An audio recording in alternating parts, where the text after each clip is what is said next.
প্রাচীন সভ্যতার সমৃদ্ধ কুমিল্লা জেলার ঐতিহাসিক স্থাপনার নতুন সংযোজন কোটবাড়ি এলাকার নব শালবন বিহার।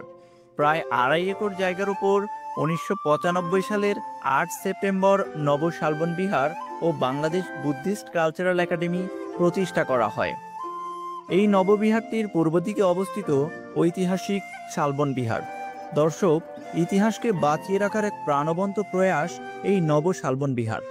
আমরা যারা নতুন প্রজন্মের মানুষ, তারা এই নববিহারটি দেখে কল্পনার জগতে পাড়ি দিতে পারি এই ভেবে যে 1200 বছরের পুরাতন শালবন বিহারে ভিক্ষুরা কিভাবে ধর্মীয় কর্মকাণ্ড পরিচালনা করতেন।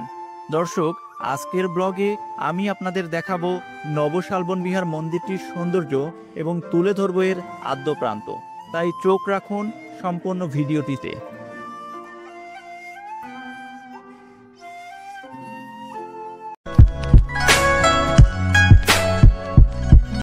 মেঘের ভেলা যেন পাহারা বসিয়েছে তার নান্দনিক সৌন্দর্যের মহিমায় এই বিহারটিতে। সুন্দর নকশা করা গেটটি পার হলেই আমরা পৌঁছে যাব বাংলাদেশের অন্যতম সুন্দর এই বিহারটিতে। গেটের ফাঁক দিয়েই এক ঝলক দেখে নিলাম বৌদ্ধ মন্দিরটি। ভিতরে ঢুকতেই চোখে পড়ল চোখ ধাঁধানো সৌন্দর্যের এই বৌদ্ধ মন্দিরটি। দর্শক, আপনাদের জন্য জানিয়ে রাখছি, এই নব শালবন বিহারে প্রবেশ করতে গেট থেকে টিকিট সংগ্রহ করতে হবে, যার মূল্য জনপ্রতি 30 টাকা। মন্দিরের ভিতরে বাচ্চারা থাকে, যারা এখানকার ধর্মীয় শিক্ষার্থী, তারাই আপনাকে সবকিছু দেখিয়ে দিবে। রৌদ্র উজ্জ্বল দিন আর প্রকৃতির মাঝে দাঁড়িয়ে থাকা নববিহারটি যেন আজ থেকে 1200 বছর পূর্বের বিখ্যাত শালবন বিহারেরই নবরূপ। এ যেন ইতিহাসকে আরেকবার নতুন করে আপনাদের সামনে তুলে ধরার অন্যতম প্রচেষ্টা। দর্শক, এই মুহূর্তে অবস্থান করছি কুমিল্লার কোটবাড়িতে। আর কোটবাড়ির এই দর্শনীয় বৌদ্ধ মন্দিরে আজকে আমাদের গন্তব্য ছিল। দেখুন কি নান্দনিক শৈল্পিক ছবিগুলো, এবং ঝাঁ চকচকে বলা চলে। এত সুন্দর, এত নিবিড় এবং পরিষ্কার একটি জায়গা। আসলে ধর্মীয় উপাসনালয় বলে কিনা বলতে পারছি না, তবে আমি এর আগেও যে বৌদ্ধবিহারগুলোতে গেছি সেখানে আসলে এত সুন্দর, এত পরিপাটি করে সাজানো। দেখুন এই যে বৌদ্ধদের নিদর্শন, বেশ চমৎকার লাগছে। পুরো জায়গাটি এই রৌদ্র উজ্জ্বল দিনে আপনাদেরকে দেখাতে খুব ভালো লাগছে। এই পাশেই দেখুন, এই পাশে শালবন, জঙ্গলের মতো, পুরা বনের মতো ছেয়ে গেছে। বাংলাদেশের প্রাচীন ঐতিহ্য এবং বৌদ্ধ ধর্মীয় সংস্কৃতির অন্যতম নিদর্শন নব শালবন বিহার। শৈল্পিক এই বৌদ্ধ উপাসনালয় দক্ষিণ পূর্ব এশিয়ার বৌদ্ধ ধর্মাবলম্বীদের অন্যতম শান্তিবিহার হিসেবে পরিচিত।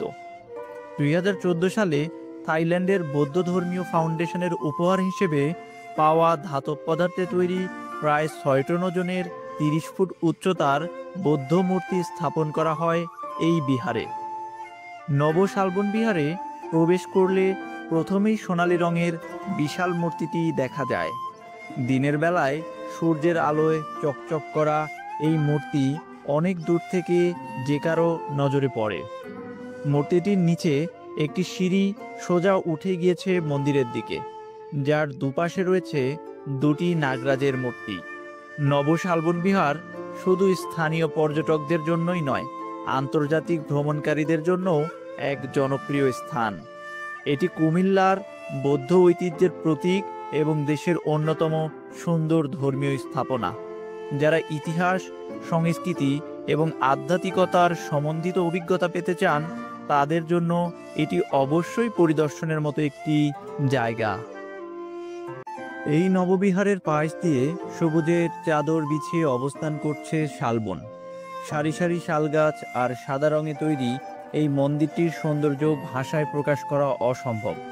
সোনালী গম্বুজে মোড়ানো বৌদ্ধ ধর্মীয় স্থাপত্য ধাঁচে তৈরি এই বিহারটিতে বড় মূর্তিটি ছাড়াও রয়েছে মন্দির। বৌদ্ধ ধর্ম বিশ্বের অন্যতম প্রাচীন ধর্মগুলির একটি, যা খ্রিস্টপূর্ব 6ষ্ঠ থেকে 4র্থ শতাব্দীর মধ্যে ভারতে উদ্ভূত হয়েছিল। এই ধর্ম মূলত সিদ্ধার্থ গৌতমের শিক্ষা ও দর্শনের ওপর ভিত্তি করে গড়ে উঠেছে। বৌদ্ধ ধর্মের অনুসারীর সংখ্যা প্রায় 520 মিলিয়ন, যা বিশ্বের জনসংখ্যার 7% বেশি। বৌদ্ধ ধর্মের মূল লক্ষ্য হল নির্বাণ লাভ করা, যা দুঃখের সম্পূর্ণ অবসান এবং মুক্তি। বৌদ্ধ ধর্মের বিভিন্ন দেশে বিভিন্ন রূপে প্রচলিত রয়েছে, যেমন থেরোবাদ, মহাযান, বজ্রযান ইত্যাদি। প্রতিটি সম্প্রদায়েরই নিজস্ব কিছু ঐতিহ্য ও প্রথা রয়েছে। কম্বোডিয়া, মায়ানমার, ভুটান, শ্রীলঙ্কা সহ বিশ্বের বেশ কয়েকটি দেশে বৌদ্ধ ধর্ম রাষ্ট্রধর্মের মর্যাদা লাভ করেছে। বাংলাদেশে বৌদ্ধ ধর্মের ইতিহাস বেশ প্রাচীন এবং এখানে বিভিন্ন নৃগোষ্ঠীর মধ্যে এই ধর্মের অনুসারী দেখা যায়। পার্বত্য চট্টগ্রাম অঞ্চলে চাকমা, মারমা, রাখাইন সহ বিভিন্ন আদিবাসী জনগোষ্ঠীর মধ্যে বৌদ্ধ ধর্মের ব্যাপক প্রচলন রয়েছে। বাংলাদেশে বৌদ্ধবিহার, মঠ এবং বিভিন্ন বৌদ্ধ মন্দির যেমন সীতাকোট বিহার, সোমপুর মহাবিহার বৌদ্ধ ধর্মের ঐতিহ্য ও সংস্কৃতির গুরুত্বপূর্ণ অংশ। বৌদ্ধ ধর্মের অনুসারীরা বাংলাদেশে সংখ্যালঘু হলেও তাদের ইতিহাস এদেশের মাটির সঙ্গে মিশে আছে সুপ্রাচীন কাল থেকে। দর্শক, কুমিল্লার নব শালবন বিহার থেকে আজকে বিদায় নিচ্ছি। ভিডিও ভালো লাগলে পাশে থাকার আহ্বান জানাচ্ছি। সবাই সুস্থ থাকবেন, ভালো থাকবেন সেই কামনায় রইল। আল্লাহ হাফেজ।